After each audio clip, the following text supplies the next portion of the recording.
Along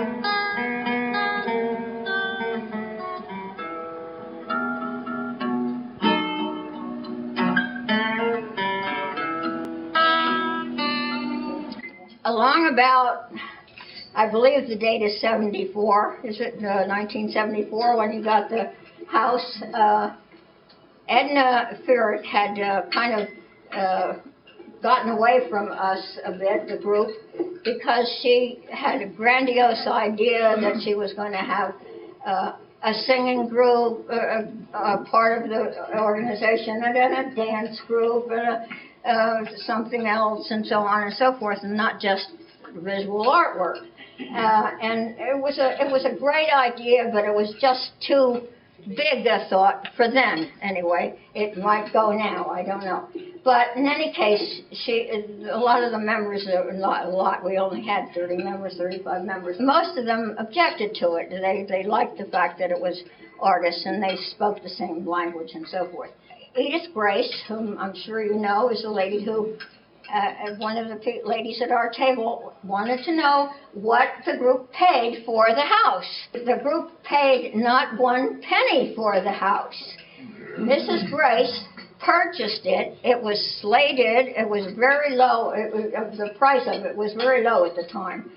And a man in town who happened to have some money and wanted to make more was going to buy the place and turn it into apartments. And, you know, it would have been criminal. It would have ruined that lovely house. When Edith Grace heard this, she did not want to see it destroyed either or turned into that. She purchased the house. Her husband had just died, and she had some money, and she wanted something that would be kind of a memorial to him. And so she was talking to other organizations, trying to make up her mind to whom she would give this wonderful gift. To me, people in organizations like this who don't have homes dream about something like this happening to you. And so very fortunately, Edith decided that she would like to go with this group. And I had called a meeting. And as your president said, again, she's president, I was, for God knows how many years, president. I got the group together. We had a meeting in the front parlor, and they said, "Oh, how will we take care of it? What will we do with it?" I said, "Oh my God, people, take it. Say thank you, and you will find a way," which they did. And as you know, you have over 500 members now. And honestly, it was 30 or 35 people that I talked until I was blue in the face. I said, "Damn it, take it and say thank you, thank you." She even put a new roof on the building. So, yes. It is one of the treasures of Island Heights, and as you know, it is on the Historic Register, and you have cared for it. We promised Edith that we would keep it Victorian, and because of the front parlor being the way it is, with the furniture that's in it, which was in the house. In fact, when we got the house, it was as though the people had dropped dead and, you know, left it. Their toothbrushes were there, their hairbrushes were there, their overshoes were there, every single thing, linens, pots, pans, dishes, everything, everything. And we had an auction. The other thing that I wanted to tell you, after the auction, and we got things cleared out, we decided that we didn't need the bedroom furniture. Because we knew we were going to be using it for studios and painting and whatnot upstairs. But we kept the parlor furniture. The dining room furniture is still up in your attic, and everything in the house was painted turquoise or pink. One or the other, or, you know, everything. I mean everything. All the walnut furniture, everything. In your middle room right now, you have the bottom part of a dresser with a marble top on it. It was turquoise. Believe me. And the table, I don't know if you still have the dining room table up in the attic, and all the chairs that went with it, all turquoise, all of them. Everything in the house. If it wasn't pink, it was turquoise, and vice versa. The little ice box that you have in the front parlor is a little cooler for the butter and milk and whatnot, turquoise. One of our members, I can't remember, her last name was Ramsier. Her husband did refinishing. So he refinished those pieces that are lovely, that are in your house now. Took all the old paint off and refinished them. And I think you have a little round table about so big that's a checkerboard in your front parlor. It was a gift from them. So that's where that came from. Anyway, we then after we got in there and had the auction, it was time to do some work. Well, all the men had sore backs and sore legs, and they couldn't walk, or they couldn't stand, so you know who did the work, the women.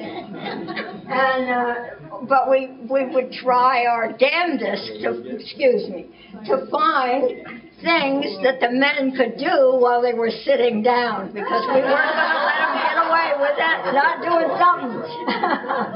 We had work weekends where we got beer and hot dogs and stuff for the kids too, so that, because the parents, you know, we wanted them both there working, and so they had to bring the kids too.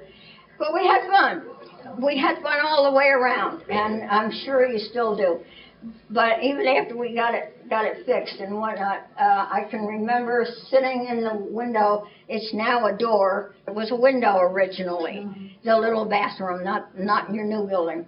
And Linda Rosa, I don't know if any of you remember her. She was a member way back. She and I would sit there, nobody else there, and we would be working our parts off doing something. And we'd sit and have our lunch there in the sun, because it's a south window, or was, and the sun would come in. It was lovely. And we'd look at each other and we'd say, what are we doing this for? Ourselves? Because at that time, people, it hadn't caught on. People weren't coming too much, and our members, you know, they came when they darn well felt like it. But as you know, you have grown and grown and grown, but a lot of work has gone into that place. It was also a wonderful home for a lot of us. Some of us were divorced, some of us were widowed. Men and women had lost their husbands or wives, whatever.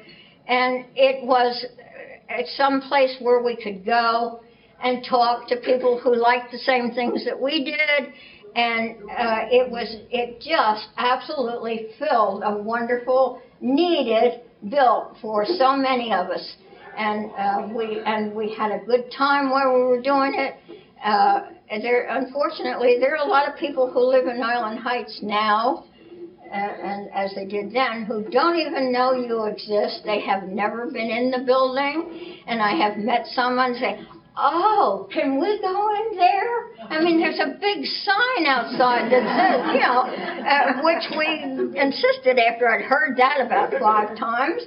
And I would say to them, there are very, very nice shows in there, beautiful pictures, you should go. They have a nice gift shop, you should go. But, you know, my kids used to ask me when I was going to move my bed there. And I did one time. I did put a cot in there, and I took my dog with me, and I stayed overnight because we had 100 years of art in Island Heights show. And most things were borrowed from people, and some were valuable. A lot of them were valuable, probably all of them. And I was asked if we were going to have security. And I said, yeah, me. This is the first time I've come to one of your dinners, and it's very nice. And I don't go over to the Guild a lot now. I haven't been there in years, but it's not because my heart isn't still there. It is.